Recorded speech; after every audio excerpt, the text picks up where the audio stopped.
Greetings, I'm Scott Usher. I'm the creative director here at Havenlight Publishing, and this is Havenlight Artist Spotlight. And we are in the studio today with Brittany Lemmon. Brittany, welcome. Thank you for having me. When I had the opportunity to first encounter your art, which was at the IAA show just before Thanksgiving up at the Capitol building, that's the Inspirational Artists Association show. Not that the show was full of everything you normally see, but there was everything you normally see, and then came around a corner and literally bumped into this piece, Matter Unorganized, and was just like, oh my gosh, this is completely different than everything else that's in here. And you don't get to see that a lot in Christian art. You've kind of gone down a path of depicting Christ in a way not a lot of people do. What got you started on this? Okay, so if we go back a little ways, to the beginning of time? the eons and eons ago, I decided early 2023 that I wanted to do something different, like you just said. So I thought, what hasn't been done before, or what isn't done very much of, and what can I do? What am I actually good at? I got this idea because one of my inspirations is Jorge Coco as a cubism painter. I love his work, love the colors, love the geometric shapes, but I didn't want to be the next Jorge Coco, so I tried to come up with something that would be very unique to me. Something I love is stained glass work. I don't do stained glass work, but I love it. I love the shapes. I love the vibrancy. I love the color. I'm such a color person. If I tried to paint with a dull palette, it'd come out looking like this. I can't do anything less than vibrant. And so I did my first three, cubism paintings. I think they're a little rough because I was just figuring it out, but I started to find where this is how I'm going to tell this story. I'm going to make it look like almost like stained glass. I think the fun thing about mine that separates me from maybe another cubist painter or from Jorge Coco is, to me, it's almost like sculpting, but it's 2D. So you are sculpting color. Nice. And shapes. Nice. 2D. Because if you don't put them in the right spot, they don't look like anything. Yeah. So it would take some trial and error. I would have to, I'd paint it. I always do this anyways. I always paint them and then I'll stand back and I'll stare at it. If there's anything I don't like, I will tweak the color. I'll tweak even the shape of whatever's there. I'll play with it until I get it to where I like it, which is why if you get up close, some of them are kind of chunky. I like that personally. I like that you can see they're very human made. I don't tape them off. I just hand paint everything. So as I got going with this collection, I decided to launch it at my fall show in 2023. I think I had 8 total at the time. And it was this smash hit. I had similar reactions. Everybody that came by my booth was like, this is my favorite thing I've seen at the whole show. And I'm not saying that because it's the best paintings there. It was just different. It was something that caught people off guard. Yeah. So I was so excited about it. I said, I want 30 total by the time I do my next show next year. And so I spent, the next 8 months or so designing and then painting enough to do a whole booth full of just my cubism pieces. And I did that in the fall 2024 show and then at the IAA show. Well, I had a couple that weren't cubism there, but for the most part, this is letting people see a different side of cubism, I think, or a different side of geometric art, and it's allowing me to explore a different side of me, but still using all the things that make Brittany an artist, which is color, super fun shapes, this structure of sculpting, that requires, it's up here, right? I'm not using my hands to sculpt it, it's up here. And I'm painting the Savior. Most of it's religious. Most of my cubism pieces are religious. And one of the reasons why I love this way of showing Christ is because I guess the lack of characteristics. So it's just a shape and you're getting the essence of him. Nobody would doubt that that's who he is. Like you wouldn't look at that and question, who is that? But you also aren't going to walk by it and be like, oh, I don't like the shape of his nose, or I don't like I feel like it's so relatable for everybody, and you just capture his essence and his glory. So that's one of my favorite reasons why I do this. So, boy, you just did a million things in there. But I think one of the things that's really tough, takes courage and it's hard to do, is I really like what this person's doing, Jorge's work. But how do I go out there and do it and not copy it? You know, my point of departure, I like what this person is doing. Oh, I think I can do something really cool. It takes a lot of courage because you can get people saying, oh, you're just trying to do that. But then to come in and be fresh. And what you really have is cubist work, sitting side by side with what Jorge's doing, as opposed to it being obviously I'm trying to copy what he's doing. I mean, there is distinct difference. Right. I don't think they look anything alike. And I'm happy about that, even though he's my inspiration for starting cubism as a technique. Yep. I feel like I finally landed in my spot. That's like, this is different. This is me. And I'm not going to be the next him. But he's still obviously a hero of mine in the art world. So a little bit of process. You were talking about this really clearly, like, well, I'm just doing a sketch. Or I'm sorry, I'm doing a sculpt. And I'm taking this thing that's in my mind and I'm mentally sculpting. You're coming at something. Obviously, this is not some digital download that you've taken. How are you building your first steps? How do you walk through when you're putting one of these things together? There's a couple different ways I do it. So it depends on what I'm doing and how much help I think I need. So if you've ever, like when you're blocking in a regular piece, so just your classical art, whatever, fine art, when you block in a piece, in the beginning stages, like before I was really good at it, even now sometimes, you kind of make your eyes go fuzzy just so you can see the colors. Like, okay, this area is gray on this mountain, this area is black, this area is brown. When you're looking at a figure, so like I will pose for my own figure sometimes and I'll take a picture and then you'll make your face look, you just blur your eyes a little bit and you can see where's the shadows, where's the highlights. If I'm sketching it without any assistance with like a digital Procreate or Photoshop or something, if I'm just sketching it straight on paper or board or whatever, not paper, sorry, canvas or board, I will use a pencil. I'll outline my original shape, like start with the figure, start with the body, start with the hands. Sometimes I do sheep. Sometimes I do, trying to think what other shapes. Anyways, I'll get the outline of stuff going on. Then I'll start blocking in what's light and what's dark. And then depending on what I want in the background. So in this one, I say I want a galaxy in the background. So I'll Photoshop like a galaxy behind my body so that I can see where I want the stars to kind of come up. Those white little flecks are supposed to be stars. And you've got the pink kind of looking like a Milky Way. Milky Way, yep. And then this galaxy around him because he's creating. So this is the matter and organized because he's creating. It's the very beginning of the creation.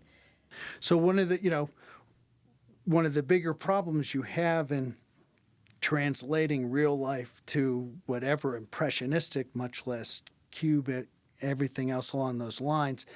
Okay, so I've got a face. Maybe this face is going to be less pretty than what people are used to seeing. You know, like say when we look at other pieces, if you go to Leave Me Thou On, it's almost a block. I mean, there's other pieces that you can look at and say, okay, I have fractaled the face itself.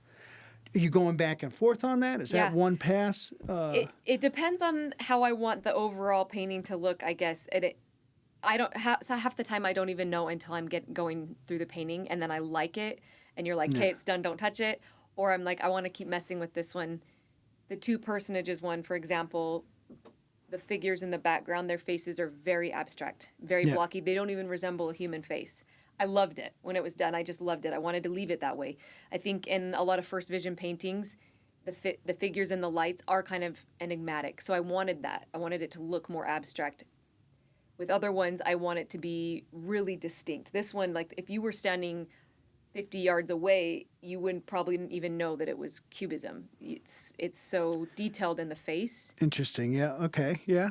I've had that happen. I haven't done that. Now I'm like, okay, I want to give that a shot. In fact, the two personages one, which I think is very abstract, but I had somebody do that. They were at a food truck at one of my art shows, and as she approached, she said, "I just walked over here from that food truck, and I thought that was a painting of Joseph Smith in the Sacred Grove." And as I got closer, I realized it was just shapes.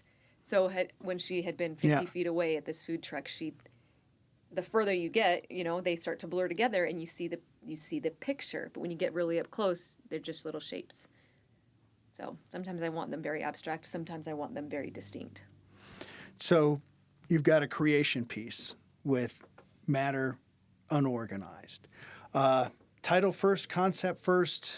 Are you Titles always last for me, I Last guess. for you? I don't know. Sometimes I'm not very great at titles, and I don't want to be boring, but everybody titles things.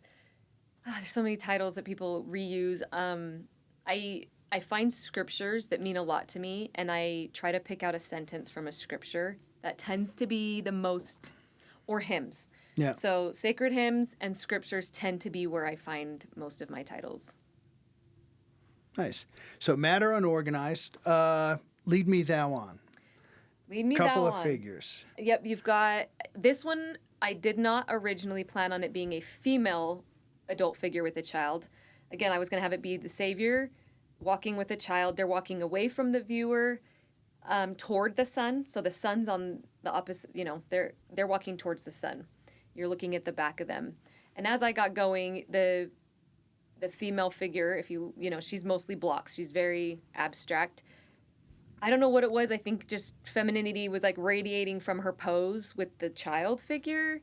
And I just thought, let's make it a woman. I haven't done a woman yet in the Cubism series. And I want whoever looks at it to decide who the woman and the child are. I'm not going to tell them who they are. So whoever decides, I want that to be Mary with a baby Jesus, or I want that to be me with a child. It can be whoever they want it to be. But it just spoke feminine energy to me. Great thing about the style that you're using is if I'm doing a realist version of Christ, there's the picture. You either identify with this or do not identify with this. One of the things, the abstract nature, I could have that be a guy. I could have that be Jesus. My interpretation, whatever I walk up with it, you obviously have painted something very specific and put it in that space. But the interpretive nature of this and allowing the viewer to take ownership of the image with their first encounter and their own reactions is something that can't happen as much when it's real. Right. I do love that. Yeah. I feel like that's part of the magic. If we go back to this piece, you have a lot of the precepts of what makes the flow in a fully rendered painting works the same way in a cubist painting. You still have, you've got these dark spots. Once I've gone all the way up, I got these things that are pulling me back down on the side, and I'm continually going up and down in the painting. Yeah, it's classic design. Right. I can't remember what they call it. I think they call it vectors or something in classical painting, or there's the Fibonacci, which is the golden ratio that looks like the seashell. That supposedly makes every great painting. So I wouldn't say I copied the Fibonacci in every single painting I do, but you could make it there almost if you put it in any work. But definitely, I try to center. I shouldn't say center. Focus on where I want your eye to be drawn when I am creating it. The Royal Lion of Judah. Again, it's one of those pieces where there's a lot going on in there, and there's a lot of discovery in this piece once you start putting everything together. This is arguably in my top 2-3 favorites. So this is one I did use the help a little bit of Photoshop because I wanted there to be, you can see an image in the background, there's an image in the front, and I pasted them together before I started painting so that I could position them where I wanted them. To me, I just want to always remember, to me, Christ is a royal, right? He's a king. He's the King of Kings, Lord of Lords. He also died for me. And so I merged these two ideas together using the lion in the background, which is usually what people see first. So usually when they stand back and they stare at it, it takes them a minute and they're like, oh, I see a lion. And I'm like, yeah, there's a lion. So there's a lion, and that represents his royal highness, right? He's this king. And then in the front, it can take people a little bit longer to see it, but you've got Christ, and he is carrying his cross. And that's just to help me remember how he descended below all things. He died for me, but he is still my king. And I wanted the two to look very powerful next to each other, one in front of the other. The lion was very challenging because I feel like it had to be really shattered. I feel like it had so many, the mane, the eyes, the nose, it had so much going on. There were times where I would try to make bigger shapes and I hated it, and I was like, nope. So I would go back and make them tinier with different colors. Christ is a little bit, it's only 11 by 14, so Christ himself, I'm using bigger shapes to create his body and his face, and then the cross. So I focused most of my time on the lion and adding all those details to its Yep. face. Yeah, like I say, it's just, again, one of those things. Great thing about the style is not everything's given away the second you walk up to it. You know, you really get that ability to interpret. And I wonder if, because I want to switch over to that one, two personages, never had the chance to see that from far away and be like, oh, now I've come closer and it's obvious to me what it is, you know. But like I say, it's really got a great, you get to grow through seeing the painting. I had a person that at one point in time told me this series of things of how people get involved with a piece of artwork and what's ownership of artwork and what will people pay for. And the highest level of ownership of something is when I look at it, and regardless of what you, the artist, have put into it, I am able to interpret an experience in my own life or my worldview or whatever it is. And that's the painting that talks to you. Yeah. And because it just hits a thing that resonates inside of me, and it doesn't matter what you did. Obviously, it matters what you did, but it doesn't matter what you intended. My association with that is stronger than any other things that are on the buying scale of how you go with something. And I just think, again, what's so wonderful about your work is the viewer has to interpret. Yes. I have to bring my own story to this piece of artwork because it's impossible to look at it without not doing that. And you're giving the viewer ownership of your artwork at a level that most people that are just doing a simple, full-on rendering don't have the ability to impart to the person looking at it. Yeah, and I actually love that. I agree with all that. During my first couple of art shows, I established this pattern where when people would come up and they'd be like, tell me about this painting. And I would always say, you tell me about it first. Because if I tell you what I meant when I painted it, it's going to all of a sudden change everything you just thought of when you saw it. I want to know exactly what you thought when you saw it. Mm-hmm. Even if it was a trigger, or even if it was an unhappy feeling, if it was an excited feeling, whatever it was, that's your raw feeling of how that piece is supposed to make you feel. And then people will put they'll put their story into it. They put their story into the painting, and I want to hear that first. Because then once I tell you what I was thinking, it's going to change everything. And I guess that's okay sometimes. But I've always been that way. So I had a person come up to my booth at the IAA show and stand in front of one of my pieces for like, I don't know, it felt like 20 minutes. It probably wasn't quite that long, but it was a very long time in silence. Yeah. Same painting, just stood there and stared at it. And then, he'd get closer and then he'd back up. And his same painting, he just stood there. And I was like, he's having a moment. Like, I am not going to interrupt him. Yeah. Whatever he's experiencing right now, whatever he's thinking, what he's putting his story into this piece. And I'm just going to let him. I didn't even interrupt him. I waited till he was like totally done. And then I was like, if you have any questions, let me know. Like, I'm the artist or whatever. And he was like, thank you. So I didn't even have to tell him what the painting meant to me, actually. But I loved watching him experience it. Whatever he was experiencing with that piece of work. Like, that was what was supposed to happen, whether it was good or bad or whatever. Yep. No, I think what you're doing is so unique in our area of the artwork that we're creating, and the experience with Christ is this interpretive experience. There's the book we're supposed to follow, but then we're all human beings, and it's going to be how this interacts with our life. And how do you like to see him? So if you want to see him happy in a field with flowers, if you want to see him carrying the cross, I had one that sold last year of him in Gethsemane, so he's kneeling. You can tell he's kneeling. Mm-hmm. It's still jewel toned, but there's sadder jewel tones. I feel like it has a sadder, somber feel. And this woman just came up to it, and she just fell in love with it. And she was like, I love this story. I love the way you're showing the Gethsemane painting here.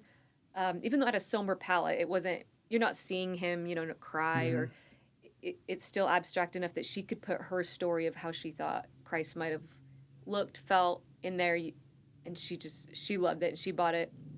So it's fun to see how people are reacting to what they want to put on their wall, right? Which story of Christ are they going to walk by every day and be like, that's the one that inspires me, or that's the one that tells tells what I'm going through right now in my life. Yeah. I need that one on my wall. One of my primary reasons for centering cubism around religion or spirituality is because I wanted to find this like niche where I paint all kinds of stuff, right? I'll do commissions, I'll do landscapes, but I wanted to find a way that I could leave my thumbprint on the Christian art world. And I really have a really strong spiritual relationship, and I think that I, offered my time and talents like to God. What would you have me do? How can I bear my testimony of you and make it honorable? And so I really wanted my cubism series to reflect how I feel inside about the Savior. And I have had people of different faiths come into my booth and look around and go, "You really love the Lord, don't you?" And I'm like, yes, I want that to be the lasting impression I leave on the art world. I really want to capture my love for the Lord. I want to capture the beauty of color, of light science, the vibrancy. I want to capture his essence, even in an abstract form. And I want that to be how I leave my thumbprint on the Christian art world. I have a feeling you're going to have a pretty painty, greasy thumbprint that you're leaving out there. So it's been awesome having you here in the studio with us today. People are going to be seeing a lot more from you. I'm glad that we were able to catch up with you at this stage of what you're doing, because I think you've got an awesome career coming with everything that you have here. And Thank you. It's really unique and special. So this has been Havenlight Artist Spotlight. I'm Scott Usher in the studio here with Brittany Lemmon, and we look forward to seeing you again next time.